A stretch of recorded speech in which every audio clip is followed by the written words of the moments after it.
এটা তো Indian সিটিজেনদের right. ভারতবর্ষের যে কোনো প্রান্তে যে কোনো লোক যেতে পারে, কাজ করতে পারে, রাইট টু ওয়ার্ক, এটা আমাদের সংবিধানে বলা আছে। আমাদের এখানেও যেমন 1.5 কোটি মানুষ কাজ করেন, তাছাড়াও সব স্টেটের মানুষ এখানে থাকেন, ব্যবসা করেন, কেউ ইন্ডাস্ট্রিতে আছেন। কই আমাদের এখানে তো প্রবলেম হয় না? তাহলে আমাদের রাজ্যের লোক যদি কোথাও কাজ করে, গুজরাটের মানুষদের যখন দুটো প্লেনে করে শিকলবন্দি করে নিয়ে আসা হলো, এটা গুজরাটের মানুষকে অপমান করা নয়, তার অস্মিতাকে অসম্মান করা নয়? তেমনি মনে রাখবেন, গুরগাঁওয়ে যাদের রেখে দিয়েছেন ডিটেনশন ক্যাম্পে বা জেল তৈরি করে, আসামে যাদের রেখে দিয়েছেন, উড়িষ্যায় যাদের রাখছেন, ছত্তিশগড়ে যারা রাখছেন, মধ্যপ্রদেশে যাদের রাখছেন, রাজস্থানে যাদের রাখছেন, দিল্লিতে যাদের রাখছেন, মনে রাখবেন, আমি জানি না কারায় বুদ্ধি দিচ্ছেন, নিশ্চয়ই বুদ্ধি ভ্রম হয়েছে।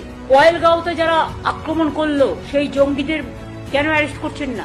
মণিপুরে যে তাণ্ডব আজও চলছে, আসামের মুখ্যমন্ত্রী মহাশয়, আপনাকে সম্মান জানিয়েই বলছি, আপনি মণিপুর তো কন্ট্রোল করতে পারলেন না, আপনি নাকি নর্থ। বিজেপির চক্রান্ত তো চলছে, নির্বাচন কমিশনের ষড়যন্ত্র চলছে, বিচারের বাণী নীরবে নিভৃতে কাঁদছে, গদি মিডিয়া, গদি দর্শন আজকে বাংলার মানুষের কথা বলে না, মানুষের কথা বলে না, দুর্যোগের কথা বলে না, দুর্ভোগের কথা বলে না, অত্যাচারের কথা বলে না, চক্রান্তের কথা বলে না, ষড়যন্ত্রের কথা বলে না, উন্নয়নের কথা বলে না।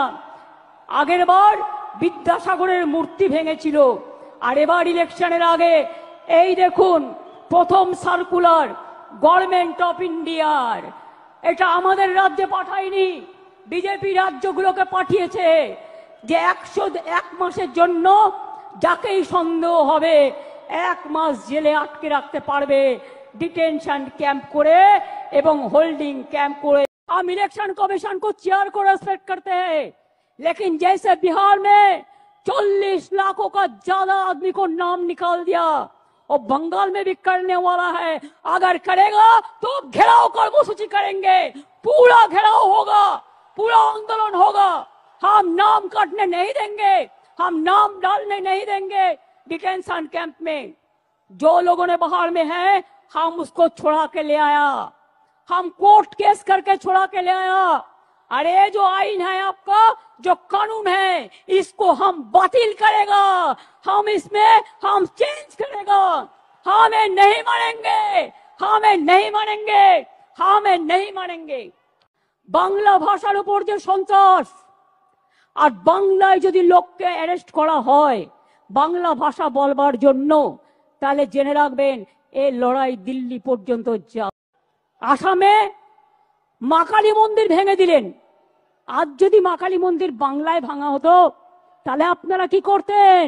আগে কি বলতেন?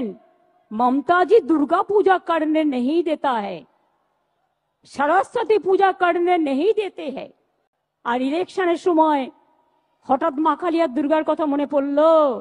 আরে মা দুর্গা তো আমাদের জাতীয় সম্পদ, আমাদের দেশের সম্পদ, তাকে কি করে আপনারা ইনট্যাঞ্জেবল হেরিটেজ পেয়েছে?